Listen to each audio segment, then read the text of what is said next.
Good morning सभी लोगों को। आज जो मैं टॉपिक पढ़ाने जा रहा हूँ वह topic UGC net net CUET PG assistant professor आदि के साथ साथ जो BA के बच्चे हैं, जो MA के बच्चे हैं, एक ऐसा टॉपिक जो आपको पूरा का पूरा फिलॉसफी के एक आंख, मैं कहता हूँ कि फिलॉसफी एक व्यक्ति है तो उसकी दो आंख है। एक को कहते हैं इपिस्टेमिनोलॉजी जो बाहर की दुनिया देखने का काम कराती है, और दूसरे का नाम है मेटाफिजिक्स जो अंदर की दुनिया से रूबरू करवाती है। और इन दोनों के मोहब्बत से, इन दोनों के जानने से ही आइडियल भाव में जो निकलता है वो इथिक्स होता है, जो डाउट में निकलता है वह लॉजिक होता है जानने के लिए। ठीक है, तो इसी आयाम में नई शिक्षा नीति में जो BA में बच्चे हैं उनके लिए ये काम करेगा। साथ सिलेबस में भी है दिल्ली विश्वविद्यालय के तथा अन्य विश्वविद्यालयों में, तथा जिनका MA में है उनका कंसेप्ट क्लियर नहीं है, शायद वो उनके लिए तो ये रामबाण होगा। और जो BA MA के बच्चे हैं जो UGC नेट कर रहे हैं, जो CUT PG कर रहे हैं, PG करेंगे तो CUT PG की तैयारी करेंगे तो MA में पढ़ने को ही मौका मिलेगा।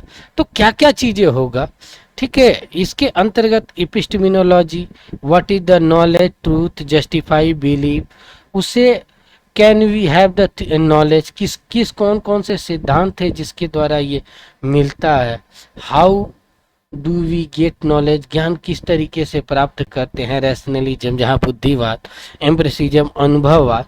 ठीक है, ये सारे डायमेंशन पर हम एक फ्लो चार्ट के माध्यम से पूरी डिटेल बात करेंगे।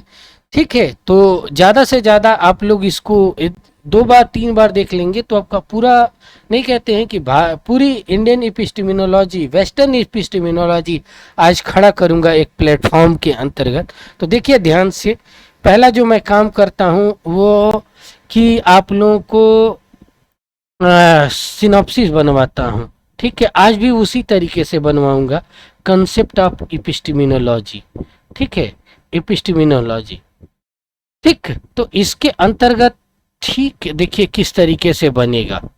ठीक है, इसको समझिएगा, समझने की बहुत जरूरत है। पहला होता है इंट्रोडक्शन, जो प्रस्तावना कहते हैं। प्रस्तावना के अंतर्गत 5 चीजें होती है। ठीक है, मेन मेन पार्ट्स, आखिर इसकी क्या मेन पार्ट है जिसकी वजह से जानी जाती है। इम्पोर्टेंस, इम्पोर्टेंस इसकी क्या है फिलोसफी के क्षेत्र में। Origin, origin of epistemology. ठीक है, उसके साथ साथ others, others name of epistemology, इसके अंतर्गत हम पढ़ेंगे।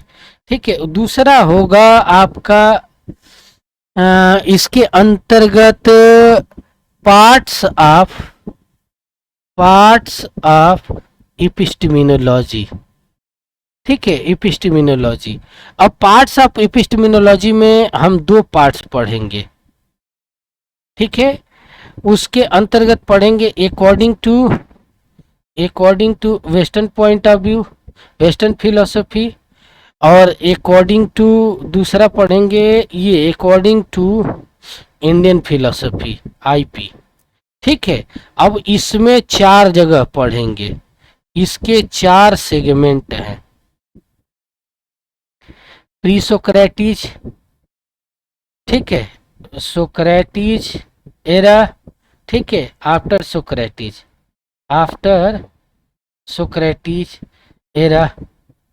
ठीक है, उसके बाद मिडिवल फिलोसफी में, मिडिवल फिलोसफी में, उसके बाद मॉडर्न फिलोसफी में जहां आपको रैशनलिज्म की मिलेगा, बुद्धिवादी मिलेगा, एम्प्रेसिज्म मिलेगा, समीक्षावाद मिलेगा।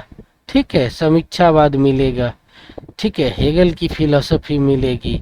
ठीक है, उसके बाद कंटेम्पररी वेस्टर्न फिलोसफी में मिलेगा। यहाँ भी इसके दो डायमेंशन मिलेगा, अकॉर्डिंग टू श्रुति फिलोसफी, ठीक है, और अकॉर्डिंग टू श्रमण फिलोसफी जिसमें जे सी भी आता है, ठीक है, ये देखेंगे। तीसरा जो डायमेंशन इसका होगा वो होगा बेसिक कैरेक्टर ऑफ इपिस्टेमिनोलॉजी।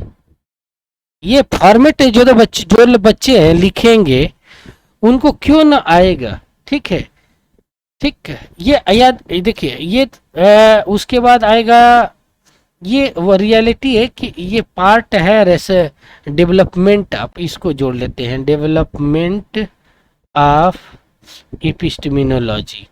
आपकी पूरी की पूरी इंडियन और वेस्टर्न फिलोसफी की एपिस्टेमिनोलॉजी एक चीज में खड़ी होगी। उसके बाद क्रिटिकल एनालिसिस ऑफ एपिस्टेमिनोलॉजी, उसके बाद होगा कंक्लूजन। ये पूरा फॉर्मेट होता है, आप इंडिया का किसी भी किताब में इस तरीके के फॉर्मेट नहीं देखेंगे। और एक बेस्ट आंसर लिखने का ये तरीका होता है, एक प्रॉपर बॉडी होती है, ठीक है।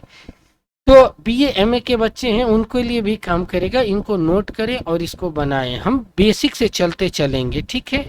आपको एपिस्टेमिनोलॉजी क्या है, व्हाट इज एपिस्टेमिनोलॉजी क्या है, तो हम कह सकते हैं कि epistemology is the centre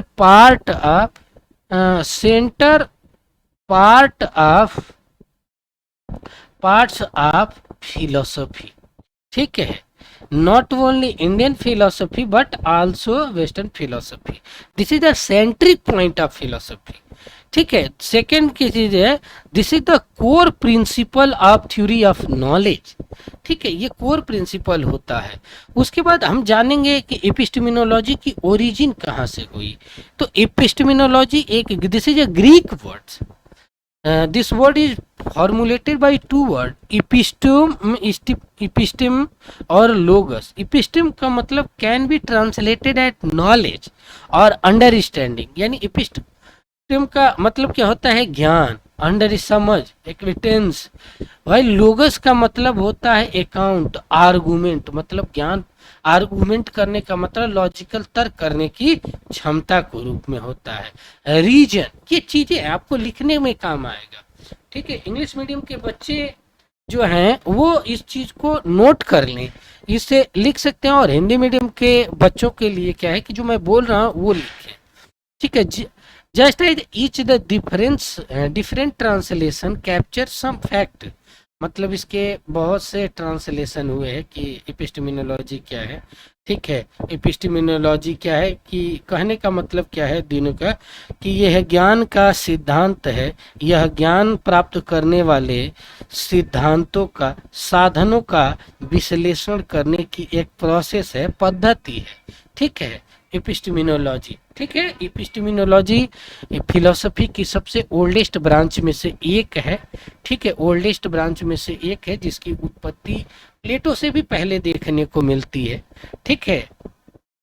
in the different part यदि हिस्ट्री में देखते हैं कि एपिस्टेमिनोलॉजी बेसिकली जब आई तो उसकी जो शुरुआत करने वाले व्यक्ति थे वो प्लेटो है। इसीलिए प्लेटो को के बारे में कहा जाता है कि Plato is philosophy and philosophy is Plato, ये स्टेटमेंट लिखिएगा, ठीक है। इसमें एक और यहाँ पर जुट जाता है, यहाँ पर एक सिद्धांत, एक कंसेप्ट जुड़ जाता है, सम इम्पोर्टेंट स्टेटमेंट अबाउट एपिस्टेमिनोलॉजी, ठीक है। एपिस्टेमिनोलॉजी ये भी जोड़ना होता है, नंबर यहाँ बहुत अच्छा मिलता है यदि इस चीज को जोड़ते हैं।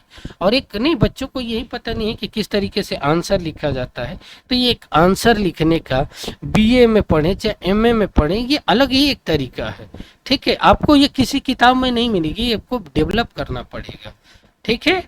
तो ये चीजें हैं। Epistemology was attempt to understand what is what was to know, मतलब कैसे ज्ञान किया और ज्ञान कैसे प्राप्त किया जाता है, वास्तविक ज्ञान क्या होता है, सही ज्ञान क्या होता है, और कोई व्यक्ति ज्ञान प्राप्त करता है तो वह सही है कि नहीं है, उसकी ओपिनियन क्या है, उससे ज्ञान प्राप्त करने वाले साधन कैसे हैं, उसकी मतलब ज्ञान प्राप्त करने की जो सोच है किस तरीके से विकसित होगी। कांट ने भी एपिस्टेमिनोलॉजी को ये कह के एक्सप्लेन किया। ये चीज़ें याद रखी गई स्टेटमेंट हैं, प्लेटो का जाने अब कांट को जाने कि epistemology was an attempt to understand the condition of possibility of human understanding. ये सीधा सीधा कोटेशन होता है, याद रखिएगा, ठीक है। First Plato, second Kant and third is Russell, Bertrand Russell क्या कहते हैं, epistemology was an attempt to understand how modern science could be justify appeal to sensory experience. कहने का मतलब क्या है कि बर्टेड रसेल कहते हैं कि ज्ञान मीमांसा मनुष्य के अंतर ज्ञान प्राप्त करने के आधुनिक सोच को विकसित करता है, जो हमारी इंद्रियों के द्वारा जो अनुभव प्राप्त होता है उसको जस्टिफाई करने का काम करता है। तो आपको 4 स्टेटमेंट मिले, प्लेटो का मिला, इमैनुअल कांट का मिला, तीसरा बर्टेड रसेल का मिला, ठीक है। एक और मिलेगा, much recent work in the formal epistemology, या एक मेरा है ओवरऑल में कि लिखेंगे epistemology is the centric parts of philosophy. Hindi में बोल सकते हैं कि ज्ञान मीमांसा संपूर्ण दर्शन का केंद्रीय विधि के रूप में जाना जाता है, ठीक है। Understand how degree confidence and rationally considered by over evidence and much recent work in feminist epistemology, ठीक है, is attempt to understand way in, ठीक है, what is the interest affect evidence affect rationally. ये चीजें हो गई ना। अब हम पढ़ेंगे डिफिनीशन, ये वैरायटी, ये सारी चीजें देखें, ठीक है। वैरायटी में डिफिनीशन में क्या है कि epistemology is a philosophical study of knowledge. ये भी लिख सकते हैं कि व्हाट इज एपिस्टेमिनोलॉजी, तो लिखेंगे epistemology is the philosophical study of knowledge, also called theory of knowledge. मैंने बोला ना कि इसके अदर्स नेम, तो theory of knowledge. It examine what knowledge is and what types of knowledge there, मतलब ये एग्जामिन करने का पता है कि ज्ञान क्या है, ज्ञान के प्रकार क्या हैं, ज्ञान के स्रोत कौन से हैं। जैसे भारतीय दर्शन में देखेंगे तो ज्ञान प्राप्त करने के 6 स्रोत दिखाई पड़ते हैं। ज्ञान प्राप्त करने के 6 स्रोत दिखाई पड़ते हैं। परसेप्शन यानी प्रत्यक्ष प्रमाण, दूसरा अनुमान, ठीक है, तीसरा शब्द, उपमान, अर्थापत्ति, अनुपलब्धि। ये 6 स्रोत है जिसके माध्यम से भारतीय दर्शन में ज्ञान प्राप्त करने के साधन माने जाते हैं। यही सारी चीजें डिटरमाइन करता है कि ज्ञान कैसे हमारे अंदर आता है, ज्ञान की सीमाएं क्या हैं, ज्ञान को प्राप्त करने के लिए कौन से क्वेश्चन होता है, सेंट्रल पार्ट कैसे है, कैसे जस्टिफिकेशन किया जाएगा ज्ञान को, उसमें क्या प्रमाण होंगे, क्या तर्क होगा। इसीलिए कहा जाता है epistemology is one of the main branch of philosophy besides fields like ethics, logic and metaphysics, ठीक है। The term can be use slightly different sense. यह हुआ ब्रांच फिलोसफी की ब्रांच है, एक पार्टिकुलर ब्रांच है जो ज्ञान प्राप्त करने के साधन को देती है, जो प्लेटो से लेकर इमैनुअल कांट के चीज़ों में दिखाई पड़ती है। नॉर्मेटिव फील्ड में, जिसके अंतर्गत नॉर्मेटिव फील्ड्स ऑफ इंक्वायरी में एपिस्टेमिनोलॉजी को बहुत लेवल तक एक्सप्लेन किया गया है। नॉलेज का लक्ष्य क्या होता है, ठीक है। Descriptive field of inquiry like psychological, cognitive, sociological, ठीक है, also interested to believe relative cognitive process. Unlike epistemology, the study of belief peoples, how people acquire the instead of the examining, the evaluating the norm of the process. Epistemology is relevant to many descriptive and normative disciplines. This is the main, ये line याद रखिएगा कि epistemology is relevant to many descriptive and normative discipline such as other branches of philosophy and science by the exploring the principle how the arrive the knowledge, मतलब ज्ञान प्राप्त कैसे किया जाता है। एपिस्टेमिनोलॉजी ज्ञान के नेचर को मूल्यांकित करती है। एपिस्टेमिनोलॉजी ज्ञान के स्कोप को दिखाती है, ज्ञान की सीमा, मनुष्य के ज्ञान की सीमा को दिखाती है, क्वेश्चन करने के तरीके को विकसित करती है, क्वेश्चन सीखने के लिमिट को दिखाती है।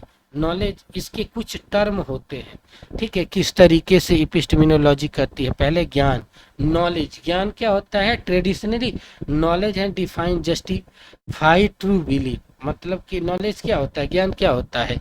एक ऐसी विश्वास जहाँ पर हम अंदर से संतुष्ट होते हैं कि नहीं ये सत्य है।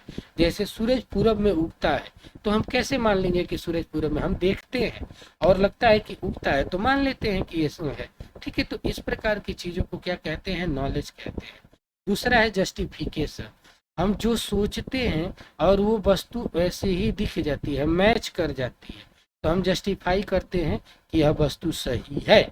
जैसे हमने कहा कि बाल्टी, हम देखते हैं कि इस तरीके की आकृति यदि मिलती है तो हम कह देते हैं कि यह बाल्टी है। तो एपिस्टेमिनोलॉजी का दूसरा टर्म होता है जस्टिफिकेशन। एग्जामिन करने का ट्रूथ क्या होता है कि ये नेचर ऑफ ट्रूथ का है, सेंटर कंसेंट, ये एपिस्टेमिनोलॉजी का, क्योंकि सत्य को जानना ही एपिस्टेमिनोलॉजी का काम है, ठीक है। इसके कई सिद्धांत हैं वेस्टर्न फिलोसफी में, कोहेरेंस थ्योरी, ठीक है, correspondence theory, pragmatic theory, practical theory, जिस पे विषम करती है। तो ज्ञान को जानने के मेनली पाश्चात्य जगत में तीन सिद्धांत दिखाई देता है, कॉरस्पॉन्डेंस थ्योरी, दूसरा कोहेरेंस थ्योरी, तीसरा प्रैग्मेटिक थ्योरी जो प्रैक्टिकल डायमेंशन पे है, कि ज्ञान को जानने का काम करती है। ये क्या कहती है कि चौथा चीज होती है scepticism, this is the view of knowledge and सेंट्री ऑफ इम्पॉसिबल, कि हम किस आधार पर उसे गलत सिद्ध करते हैं, किस आधार पर उसको रियल सिद्ध करते हैं, उसकी क्या क्या चैलेंजेज हैं, क्या चीजें हैं। उसके बाद पांचवा चीज होता है सोर्स ऑफ नॉलेज, की सोर्स किससे प्राप्त किया जाता है। तो इसी के लिए बताया कि इंडियन फिलोसफी में या वेस्टर्न फिलोसफी में भी देखिए प्रत्यक्ष को माना गया है, जो हमारी इंद्रियों के होता है, रीजन तर्क के माध्यम से होता है, ठीक है, मेमोरी के माध्यम से होता है, जो अनुमान पर होता है, टेस्टिमनी यानी शब्द के माध्यम से होता है, इम्प्रेसिज्म और रेशनलिज्म, ये दो सिद्धांत हैं। ये क्या है? इम्प्रेसिज्म जिसे अनुभववाद कहते हैं, अनुभववाद कहते हैं, और दूसरा रेशनलिज्म बुद्धि से। यानी वेस्टर्न में माना गया है कि ज्ञान प्राप्त करने के दो ही साधन है, या तो अनुभव के माध्यम से जो भी चीजें हमें मिलता है और जैसे जैसे हम आगे बढ़ते हैं हमारा ज्ञान प्राप्त होता है। कुछ लोग कहते हैं कि नहीं, हमें बुद्धि मिलती है, पहले से ही रहता है, अनुभव उसको जागृत करने का काम करता है। क्योंकि जैसे ही हम कहते हैं बाल्टी, तो बाल्टी का पिक्चर हमारे माइंड में बनता है, और जब ऐसी ही आकृति बाहर देखते हैं तो हम कहते हैं कि नहीं ये बाल्टी है। इसमें दो चीजें होते हैं, प्राइमरी रिसोर्स और सेकेंडरी रिसोर्स। प्राइमरी रिसोर्स क्या होता है? जिस चीजों से हम इंद्रियों से देखते हैं, आंख जिसे देखती है और अंदर की चीजें जाती है, तो उसको सेकेंडरी रिसोर्स कहते हैं। जैसे आंख, कान, नाक की प्राइमरी रिसोर्स है, रूप, रंग, भेद, ये चीजें क्या है? सेकेंडरी है। इसे ये देखिए इंटरनिज्म और एक्सटर्नलिज्म, जो एक्सटर्नल चीजों पर जो इंद्रिया काम करती है उसे बाहर ही कहते हैं। आंतरिक में क्या होता है? मन इस चीजों को करता है, ठीक है। ये सारी चीजें हैं। अगला देखते हैं, epistemology is the fundamental to philosophy because under means how to understand, interpret, to inquiry such as ethics, science, metaphysics। यह क्या करती है? इन सारी चीजों को एग्जामिन करने का काम करती है, इनके वास्तविकता से परिचय कराने का काम करती है, ठीक है। कौन कौन से सिद्धांत हैं तो देखते हैं कि मेन प्रोस्पेक्टिव ऑफ एपिस्टेमिनोलॉजी। अब हम यहाँ पर देखेंगे कि parts of development of epistemology. Development of epistemology के अंतर्गत हम बेसिक इंफॉर्मेशन देखें, अब प्रिंसिपल देखेंगे। इम्प्रेसिज्म, इम्प्रेसिज्म क्या है कि अनुभववादी सिद्धांत, अनुभव वाद के माध्यम से सिद्धांत, जिसमें 3 फिलोसोफर है, LBH। इसे ये ऑक्सफोर्ड यूनिवर्सिटी के प्रोफेसर थे, इसलिए इन्हें ऑक्सफोर्ड यूनिवर्सिटी की फिलोसफी भी कहते हैं। ये अनुभव के माध्यम से ज्ञान को मानते हैं। इम्प्रेसिज्म, नॉलेज कैसा है, common primary sense of organ पे है। John Locke, Berkeley Hume. LBH, lock, Berkeley Hume. यही चीजें मैंने बताया आपको। कोर आइडिया क्या है कि सारे ज्ञान किससे प्राप्त होते हैं, अनुभव के माध्यम से होते हैं। ये क्या है कि यूरोपियन फिलोसफी है, जिसमें DSL है, डेकार्त, स्पिनोजा, लाइबनिज। ये कहते हैं कि सारा चीज बुद्धि के माध्यम से आता है। तो इसकी सारा ज्ञान किससे आता है, बुद्धि के माध्यम से आता है। इसमें कौन क्या है, डेकार्त, स्पिनोजा और लाइबनिज। ठीक है। कोर आइडिया क्या है कि ये सारे ज्ञान किसके थ्रू होता है, अनुभव के द्वारा होता है। कंस्ट्रिज्म, ठीक है, इसके अंतर्गत क्या है कि ये दोनों सारी चीजें suggest knowledge construct the mind, mind के द्वारा डेवलप किया जाता है जपिंग में। और ये इसके दार्शनिक है। कोर आइडिया क्या है कि ये माइंड के द्वारा अंडरस्टैंडिंग पर, मेमोरी पर, अनुभव पर होता है। अगला है प्रेगमेटिक थ्योरी, उपयोगिता के आधार पर। ये प्रैक्टिकल डायमेंशन की थ्योरी है। स्पर्स की इसके दार्शनिक है, विलियम जेम्स हैं, जॉन डीवी साहब हैं। ठीक है, ये तीनों अमेरिका में के फिलोसोफर है। इसे अमेरिका की फिलोसफी भी कहते हैं। उनकी एजुकेशन पॉलिसी कहीं ना कहीं जॉन डीवी की फिलोसफी पर दिखाई पड़ती है। ठीक है। कोर आइडिया क्या है कि सच्चाई को हम प्रैक्टिकल डायमेंशन में समझ के ही वो कर सकते हैं। फिनोमिनोलॉजी, फिनोमिनोलॉजी आप पढ़े हैं कि एडमंड हुर्सल क्या है, एडमंड हुर्सल की है, मार्टिन हाइडेगर है। ये चेतना के विकास के द्वारा, कॉन्शियसनेस के विकास के द्वारा इसको जागृत करने की बात करता है। कोर आइडिया क्या है कि knowledge is the root how to phenomena appear consciousness. ठीक है। इम्पेसाइज फर्स्ट पर्सन है, प्रोस्पेक्टिव इम्पेस। ठीक है। हर्मेटिस क्या है, ये डिफिनीशन है। ठीक है। कोर आइडिया एक्सटर्नलिज्म क्या है कि बाहरी वादों पर के जस्टिफिकेशन को डिपेंड्स करते हैं एक्सटर्नल फैक्टर पर कि इंटरनल की जरूरत पर। ये इसके दार्शनिक है। थोड़ा सा हम जल्दी करते हैं। कोर आइडिया इसका क्या है, रेशनल रियलेबिलिटी, बिलीफ पर, फॉर्मिंग प्रोसेस पे काम करती है। इंटरनलिज्म, ठीक है, अंतःकरण, अंतःवाद पर क्या चीजें हैं कि इसके अंतर्गत सारी चीज बिलीवर के ओन कॉन्शियसनेस पर डिपेंड करती है, जिसके अंतर्गत डेकार्त और इसके समकालीन इपिस्टेमोलॉजिकल लोग थे। उसके बाद ये इसकी जो जस्टिफिकेशन क्या है कि रिफ्लेक्शन पे आती है। ये सिद्धांत है।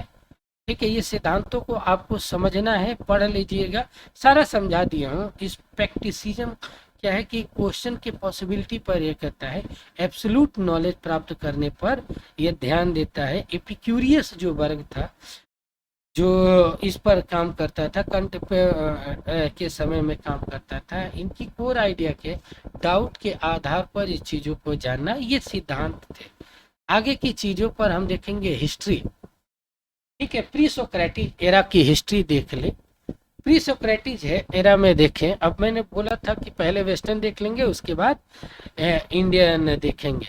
तो प्री सोक्रेटिक एरा में देखते हैं कि सेंटर पॉइंट्स एंशिएंट ग्रीक में क्या है कि पहले के जो प्री सोक्रेटिक एरा के जितने फिलोसोफर थे, ये नेचुरल चीजों पर आधारित थे और पंच महाभूतों के माध्यम से ज्ञान प्राप्त करने की बात करते थे।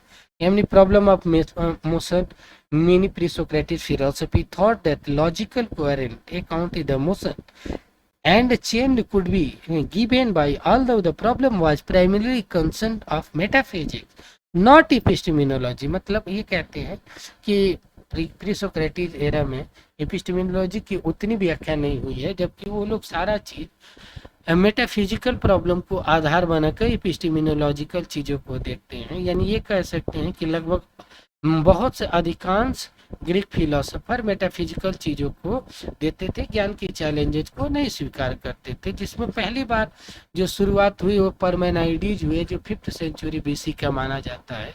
उन्होंने to hold the thinking identical with being के आधार पर सोचने की बात की।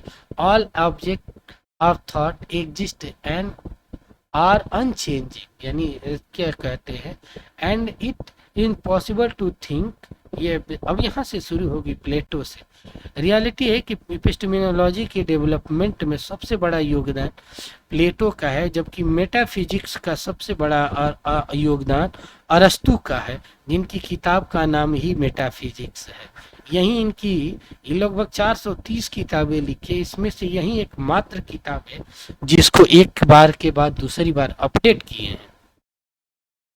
प्लेटो क्या है कि प्लेटो प्रत्यय के माध्यम से सारी चीज़ों को मानते हैं, और अपने पहले के जितने भी परमेनाइडी के समय के थे, जितनी ज्ञान की अवधारणा थी, प्लेटो को ये कहा जाता है कि ये सभी पूर्व के जितने भी फिलोसोफर थे, ज्ञानी थे, सबके ज्ञान को एक फॉर्मेट में लाने का काम वह पहले व्यक्ति थे जिन्हें प्लेटो ने किया, जिसे लॉजिकल बेस पर तार्किक दृष्टिकोण से सोचने का दृष्टिकोण दिए।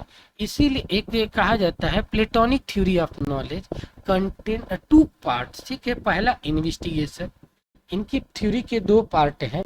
पहला इन्वेस्टिगेशन करता है into the north unchanging object, and second discuss how object can be through go through of the main literally device Plato use. ठीक है, theory based on the allegory cave, यानी गुफा के सिद्धांत के आधार पर, गुफा के सिद्धांत के आधार पर हर विषय वस्तुओं को मूल्यांकित करते हैं। इसमें प्रत्ययवाद का सिद्धांत इम्पोर्टेंट होता है। यही 2 चीजें होती है जिसके आधार पर यह ज्ञान को छाया मानते हैं। कहते हैं कि एक व्यक्ति को जब हम गुफा में बंद कर देते हैं और अपोजिट साइड से उसके आगे प्रकाश आता है, तो उसकी जैसी इमेज बनती है वैसा ही वो देखता है, लेकिन जब बाहर आता है तो उसकी दुनिया कुछ और होती है। उसी तरीके से कहते हैं कि हमारा कोई ज्ञान प्रामाणिक तभी है जब हम कोई वस्तु देखते हैं। जैसे मान लो कि हम बाल्टी देखते हैं, ये बाल्टी है, ठीक है, हमको फिगर बनाने नहीं आता है, ये या ऐसे थोड़ा सा बढ़िया से, ठीक है, ये बाल्टी है, ठीक ठीक है, ये बाल्टी हमें अच्छे से नहीं बनाने आ रही, ये बाल्टी है, ठीक है, ये बाल्टी है। ये बाल्टी इसलिए कही जाती है क्योंकि बाल्टी का हमारे माइंड में पिक्चर है, और जब हम बाहर आके देखते हैं ऐसी ही आकृति से मैच हो जाता है, हम कहते हैं क्या है, ये बाल्टी है। यही ज्ञान प्राप्त करने का सिद्धांत है। इसके अंतर्गत पहला जो सिद्धांत है इन्वेस्टिगेशन, मतलब क्या है कि ये क्यों है, ठीक है, और दूसरा होता है जस्टिफिकेशन। पहला इन्वेस्टिगेशन, दूसरा जस्टिफिकेशन, ये 2 कंपोनेंट हैं फिलोसफी के, ध्यान से देखिएगा। ठीक है, इनकी पूरी की पूरी फिलोसफी का ये पढ़ लीजिएगा, आपको काम करेगा। ठीक है, ट्रेंगुलर ऑब्जेक्ट, ये सारी चीज़ें हम बता चुके हैं। ठीक है, reason based discover the unchange the through Socrates, जो गुरु सुकरात के गुरु, इनके गुरु का नाम सुकरात था, जिन्होंने 5 विधियां सुकरात ने माना था, सुकरात ने माना था, उसमें से 2 विधियों को इम्प्लीमेंट करके इन्होंने जस्टिफिकेशन दिया था। The concept big brother apply for example determine the concept male big in necessary. ठीक है, रिपब्लिक प्लेटो। ठीक है, apply the dialectical method the concept of justice in the reason of proposal by. ठीक है, ये सारी चीज़ें हैं सोक्रेटिस, सारी चीज़ें आप लोग एक बार पढ़ लीजिएगा। पूरी की पूरी प्लेटो की वो है, मेन बात मैं बता दिया हूँ। Plato such define there by the form such search of knowledge, but how knowledge in the general define threats Plato argue that at a minimum knowledge involve true belief no one can change। ठीक है, तो ये चीजें हैं। दूसरे में हम ये पढ़ा देंगे हिस्ट्री ऑफ एपिस्टेमोलॉजी। ठीक है, हिस्ट्री ऑफ एपिस्टेमोलॉजी पढ़ाएंगे। ठीक है, इसका पूरा का पूरा ये सिद्धांत है, पूरा चलेगा तो बहुत लंबा है, तो हम उतना डिस्कस करेंगे तो बहुत जाएगा। हम आज की क्लास में क्या क्या पढ़े, आज की क्लास में हमने पढ़ा introduction of epistemology.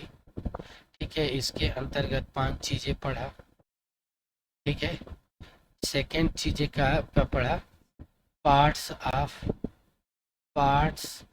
Of epistemology. दूसरा डेवलपमेंट ऑफ एपिस्टेमोलॉजी के इसके दो मैंने बताया, according to western point of view और according to Indian point of view. तो हमने इसकी शुरुआत किया है, आगे डिटेल पढ़ेंगे क्या क्या चीज़ें हैं, टाइप ऑफ सोर्स है। तो वीडियो अच्छा लगे तो शेयर कीजिए। और बीए एमए के जो बच्चे हैं, ठीक है, ये नई शिक्षा नीति में जोड़ा भी गया है। और आप जो भी जितने भी कंपटीशन की तैयारी कर रहे होंगे, जो पीजी किए हैं, एक बार कमेंट करके बताइए कि किस किताब में इस डायमेंशन में आपने दिया है, उस किताब का नाम लिखिएगा और ये फॉर्मेट किस किताब में दिया है, बहुत खुशी होगी। तो आज के लिए यहीं तक, अलविदा लेता हूँ, कल फिर मिलते हैं। Thank you so much. और एक काम और कर रहे हैं, 5 सितंबर से एक बैच शुरू हो रही है फिलोसफी की, उसमें ज़्यादा से ज़्यादा इनरोल करिए, क्योंकि बाद में एडमिशन नहीं मिलेगी। इसकी फी है, फी कम कर दिया हूँ, लोगों ने, मुझे पैसा नहीं कमाना है, 999 इसकी फी होगी, 999, ठीक है, पूरा का पूरा वो होगा, क्योंकि इससे कम कर देंगे तो लोग इम्पोर्टेंस नहीं देंगे।